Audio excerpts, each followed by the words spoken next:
श्री विष्णु पुराण 17वां अध्याय हिरण्यकशिपु को दिग्विजय और बृहद चरित्र। श्री परशुराज जी बोले, हैं मैत्रेय, उन सर्वावतार चरित परम बुद्धिमान महात्मा प्रहलाद जी का चरित्र तुम ध्यान पूर्वक श्रवण करो। पूर्व काल में दति के पुत्र महाबली हिरण्यकशिपु ने ब्रह्मा जी के वर से गर्भयुक्त सशक्त होकर संपूर्ण त्रिलोकी को अपने वशीभूत कर लिया था। वे दैत्य इंद्रपद का भोग करता था। वहाँ महान असुर स्वयं ही सूर्य, वायु, अग्नि, वरुण और चंद्रमा बना हुआ था। वह स्वयं ही कुबेर और यमराज भी था और वहाँ असुर स्वयं ही संपूर्ण यज्ञ भागों को भोगता था। हे मुनि सत्म, उसके भय से देवगण स्वर्ग को छोड़कर मनुष्य शरीर धारण कर भूमंडल में विचरित रहते थे। इस प्रकार संपूर्ण त्रिलोकी को जीतकर त्रिभुवन के वैभव से गर्वित हुआ और गंधर्वों से अपनी स्तुति सुनाता हुआ वहां अपने अभिष्ट भोगों को भोगता था। उस समय उस मद्यपान सक्त महाकाया हिरण्यकशिपु की ही ये समस्त सिद्धि गंधर्व और नाग आदि उपासना करते थे। उस दैत्य राजा के सामने कोई सिद्धगण तो बाजे बजाकर उसका यशोगान करते और कोई अति प्रसन्न होकर जय जयकार करते तथा वहाँ असुर राज वहाँ स्फटिक एवं अभ्र शिला के बने हुए मनोहर महल में जहाँ अप्सराओं का उत्तम नृत्य हुआ करता था, प्रसन्नता के साथ मद्यपान करता रहता था। उसका प्रहलाद नामक महाभाग्यवान पुत्र था। वहाँ बालक गुरु के यहाँ जाकर बलोचित पाठ पढ़ने लगा। एक दिन वहाँ धर्मात्मा बालक का गुरुजी के साथ अपने पिता दैत्यराज के पास गया, जो उस समय मद्यपान में लगा हुआ था। तब अपने चरणों में झुके हुए अपने परम तेजस्वी पुत्र प्रहलाद जी को उठाकर पिता हिरण्यकशिपु ने कहा। हिरण्यकशिपु बोले, वत्स, अब तक अध्ययन में निरंतर तत्पर रहकर तुमने जो कुछ पढ़ा है उसका सारभूत शुभ भाषण हमें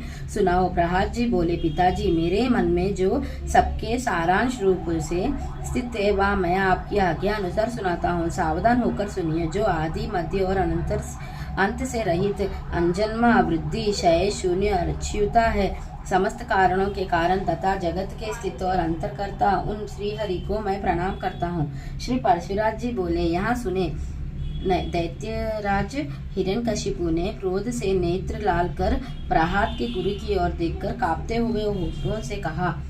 हिरण्यकशिपु बोला, रे दुर्बुद्धि ब्राह्मणदम, यहाँ क्या तूने मेरी अवज्ञा कर इस बालक को मेरे विपक्षी के स्तुति से युक्त असार शिक्षा दी है। गुरुजी ने कहा, दैत्यराज, आपको क्रोध के वशीभूत ना होना चाहिए। आपका यहाँ पुत्र मेरी सिखाई हुई बात नहीं कह रहा है। हिरण्यकशिपु बोला, बेटा प्रहलाद, बताओ तुमको यह शिक्षा किसी ने दी है? तुम्हारे गुरुजी कहते हैं कि मैंने तो इसे ऐसा उपदेश दिया नहीं है। प्रहलाद जी बोले, पिताजी, हृदय में स्थित भगवान विष्णु ही तो संपूर्ण जगत के उपदेशक है। उन परमात्मा को छोड़कर और कौन किसी को कुछ सिखा सकता है? हिरण्यकशिपु बोला, अरे मूर्ख, जिस विष्णु का तू मुझ जगदीश्वर के सामने दृष्टांत पूर्वक निशंक होकर बारंबार वर्णन करता है, वहाँ कौन है? प्रहलाद जी बोले, योगियों के ध्यान करने योग्य, जिसका परमपद वाणी का विषय नहीं हो सकता तथा जिससे विश्व प्रकट हुआ है और जो स्वयं विश्वरूप है, वहाँ परमेश्वर ही विष्णु है। हिरण्यकशिपु बोला, अरे मूढ़, मेरे रहते हुए और कौन परमेश्वर कहा जा सकता है? फिर भी तू मौत के मुख में जाने की इच्छा से बारंबार ऐसा बक रहा है। प्रहलाद जी बोले, हे तात, वह ब्रह्मभूत विष्णु तो केवल मेरा ही नहीं बल्कि संपूर्ण प्रजा और आपका भी कर्ता, नियंता और परमेश्वर है। आप प्रसन्न होइए, व्यर्थ क्रोध क्यों करते हो? हिरण्यकशिपु बोला, अरे कौन पापी इस दुर्बुद्धि बालक के हृदय में घुसा बैठा है, जिससे अविष्टचित्त होकर यहाँ ऐसे अमंगल वचन बोलता है? प्रहलाद जी बोले, पिताजी, वे विष्णु भगवान तो मेरे ही हृदय में नहीं बल्कि संपूर्ण लोक में स्थित है। वे स्वर्गामी तो मुझको, आप सबको और समस्त प्राणियों को अपनी अपनी चेष्टाओं को प्रवृत्त करते हैं। हिरण्यकशिपु बोला, इस पापी को यहाँ से निकालो और गुरु के यहाँ ले जाकर इसको भली प्रकार शासन करो। इस धूर्मति को न जाने किसने मेरे विपक्षी की प्रशंसा में नियुक्त कर दिया है। श्री परशुराज जी बोले, उसके ऐसा कहने पर दैत्यगण उस बालक को फिर गुरुजी के यहाँ ले गए और वे वहाँ गुरुजी की रात दिन बलि प्रकार सेवा शुश्रूष करते हुए विद्या ध्यान करने लगे। बहुत काल व्यतीत हो जाने पर दैत्य राजा ने प्रहलाद जी को फिर बुलाया और कहा, बेटा आज कोई गाथा सुनाओ। प्रहलाद जी बोले, जिनसे प्रधान पुरुष और यहाँ चराचर जगत उत्पन्न हुआ है, वे सकल प्रपंच के कारण श्री विष्णु भगवान हम पर प्रसन्न हो। हिरण्यकशिपु बोला, अरे यहाँ बड़ा दुर्मात्मा है, इसको मार डालो। अब इसके जिनसे कोई लाभ नहीं है, क्योंकि इस स्वपक्ष की हानि करने वाला होने से यहाँ तो अपने कुल के लिए अंगर रूप हो गया है। श्री परशुराम जी बोले, उसकी ऐसी आज्ञा होने पर सैकड़ों हजारों दैत्यगण बड़े बड़े अस्त्र शस्त्र लेकर उन्हें मारने के लिए तैयार हो। प्रहलाद जी बोले, अरे दैत्यो, भगवान विष्णु तो शस्त्रों में, तुम लोगों में और मुझ में सर्वत्र ही स्थित है। इस सत्य के सर्वत्र ही स्थित है। इस प्रत्यय के प्रभाव से इन अस्त्र शस्त्रों में मेरे ऊपर कोई प्रभाव न हो। श्री परशुराम जी बोले, तब तुम उन सैकड़ों दैत्यों के शस्त्र समूह का ज्ञाता होने पर भी उनको तनिक से भी वेदना न हुई, वे फिर भी ज्यों के त्यों नवीन बल संपन्न ही रहे। हिरण्यकशिप बोले, रे दुर्बुद्धि, अब तू विपक्षी के स्तुति करना छोड़ दे, जा, मैं तुझे अभय दान देता हूँ, अब और अधिक नादान मत हो। प्रहलाद जी बोले, हे तात, जिनके स्मरण मात्र से जन्म, जरा और मृत्यु आदि के समस्त भय दूर हो जाते हैं, उन सकल भयहारी अनंत के हृदय में स्थित रहते हुए मुझे भय कहाँ रह सकता है। हिरण्यकशिप बोले, अरे सर्पो, इस अत्यंत दुर्बुद्धि और दुराचारी को अपने विषगन संताप्त मुखों से काट कर शीघ्र ही नष्ट कर दो। श्री परशुराम जी बोले, ऐसे आज्ञा होने पर अति क्रूर और विषधार तक्षक आदि सर्पों ने उनके समस्त अंगों में काटा, किंतु उन्हें तो श्री कृष्णचंद्र में आसक्त चित्त रहने के कारण भगवत स्मरण के परमानंद में डूबे रहने पर से उन महासर्पों के काटने पर भी अपने शरीर की कोई स्तुति नहीं हुई। सर्प बोले, दैत्यराज देखो, हमारी दाढ़ें टूट गई, मनियाँ चटकने लगी, फनों में पीड़ा होने लगी और हृदय कांपने लगा, तथापि इसकी त्वचा तो जरा भी नहीं कटी। इसलिए अब आप हमें कोई और कार्य बताइए।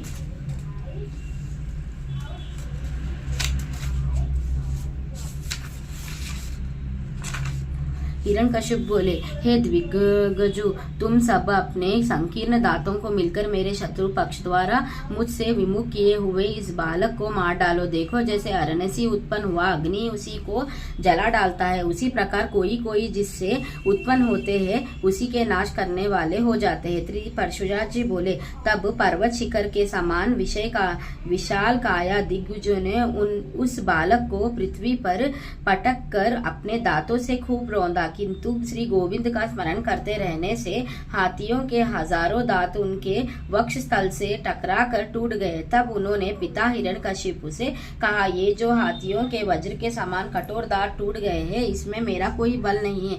यहाँ तो श्री जनार्दन भगवान के महाविपत्ति और कलेशों के नष्ट करने वाला स्मरण का ही प्रभाव है। हिरण्यकशिप बोले, अरे दिग्गज, तुम हट जाओ, दैत्यगण तुम अग्नि जलाओ, और हे वायु, तुम अग्नि को प्रज्वलित करो, जिससे इस पापी को जला डाला जाए। श्री परशुराम जी बोले, तब अपने स्वामी की आज्ञा से दान वगन काष्ठ के एक बड़े ठेरे में स्थित उस ससुर राजकुमार को अग्नि प्रज्वलित करके जलाने लगे। प्रहलाद जी बोले, हे तात, पावन से प्रेरित हुआ भी यहाँ अग्नि मुझे नहीं जलाता।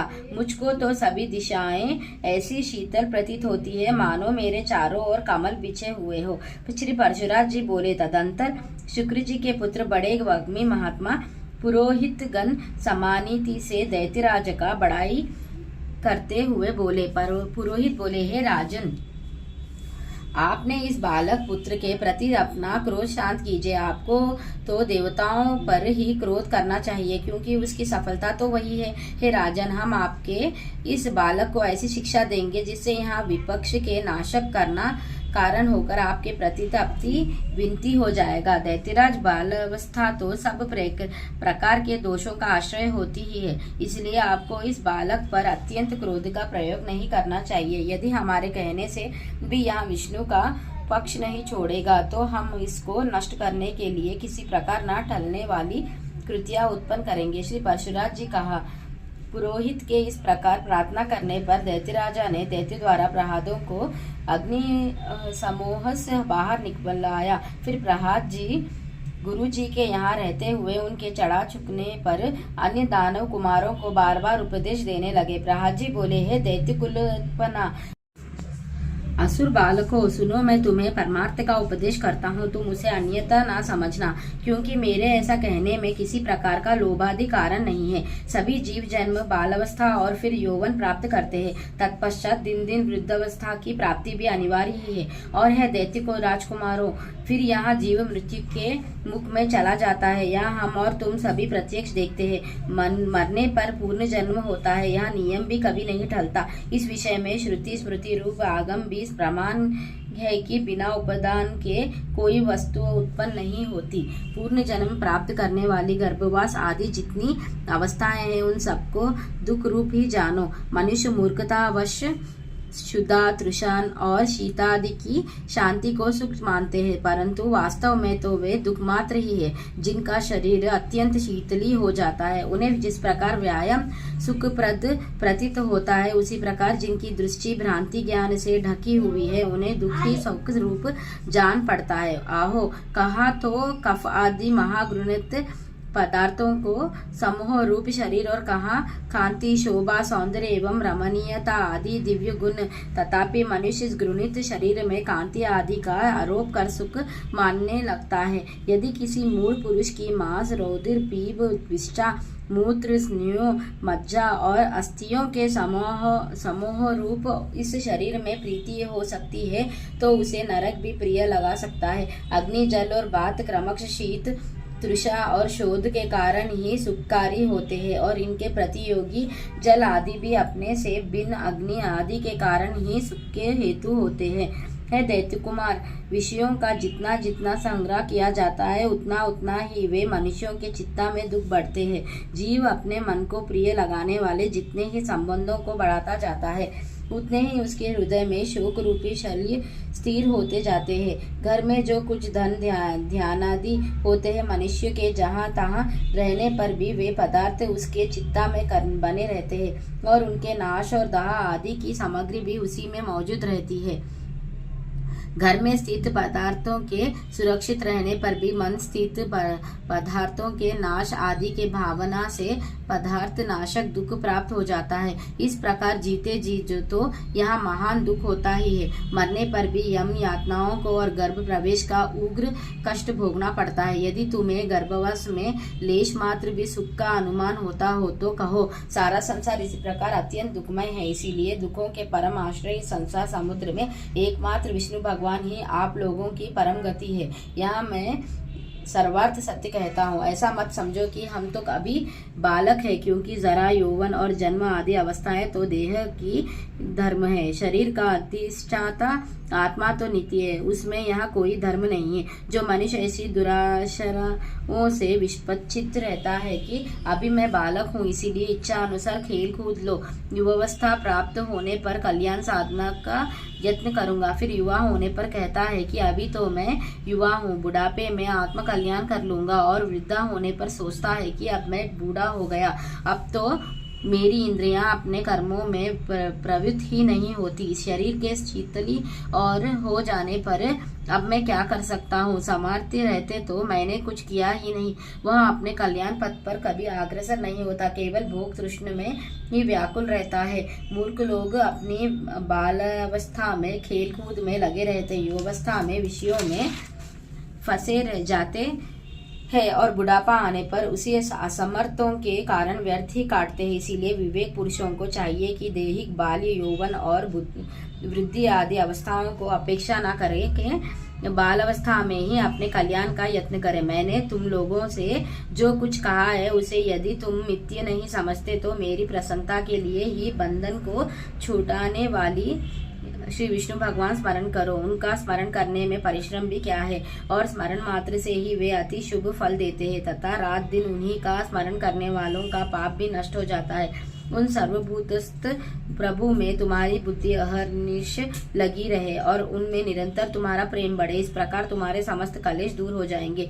तब कि यहाँ सभी संसार तापत्रय से दग्ध हो रहा है, तो इन बेचारे शोनीय जीवों से कौन बुद्धिमान द्वेष करेगा। यदि ऐसा दिखाई देगा कि और जीव तो आनंद में है, मैं ही परम शक्तिहीन हूँ, तब भी प्रसन्न ही होना चाहिए, क्योंकि द्वेष का फल तो दुख रूप ही है। यदि कोई प्राणी वैर भाव से दृश्य भी करे तो विचारवानों के लिए तो वे आहो ये महामोह से व्यक्त है, इस प्रकार अत्यंत शोचनीय ही है। विकल्प भिन्न भिन्न उपाय कहे। अब उनका सामन्वय पूर्वक संक्षिप्त विचार सुनो। यहाँ संपूर्ण जगत सर्वभूतमय भगवान विष्णु का विस्तार है, अतः विचक्षण पुरुषों को इसे आत्मा के समान अभेद रूप से देखना चाहिए। इसीलिए दैत्य भाव को छोड़कर हम और तुम ऐसा यत्न करें जिससे शांति लाभ कर सके। जो परम शांति अग्नि, सूर्य, चंद्रमा, वायु, मेघ, वरुण, सिद्ध, राक्षस, यक्ष, दैत्यराज, सर्प, किन्नर, मनुष्य, पशु और अपने दोषों से तथा ज्वर, नेत्र रोग, अतिसर, प्लीहा, तिल्ली और गुलाम आदि रोगों से एवं द्वेष, ईर्ष्या, मत्सर, राग, लोभ और किसी अन्य भाव से भी कभी क्षीण नहीं होती, और जो सर्वार्थ अत्यंत निर्मल है उसे मनुष्य अमल स्वरूप श्री केशव में मनोनिवेश करने से प्राप्त कर लेता है। हे दैत्य, मैं आग्रह पूर्वक कहता हूँ, तुम इस आसर संसार के विषयों में कभी संतुष्ट मत होना। तुम सर्वत्र समा दृष्टि करो, क्योंकि समाता ही श्री अच्युत की वास्तविक आराधना है। उन अच्युत के प्रसन्न होने पर फिर संसार में दुर्लभ ही क्या है।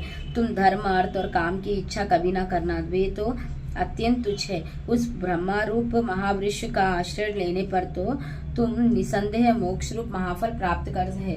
दैत्यगण, ये मैंने भिन्न भिन्न दृष्टि वालों के इस प्रकार श्री विष्णु पुराण के पहले अंश में 17वां अध्याय समाप्त। श्री लक्ष्मी नारायण की जय। श्री विष्णु भगवान की जय। कुछ भी भूल चूक पढ़ने में हुई तो माफ करना विष्णु भगवान की। श्री विष्णु पुराण की जय।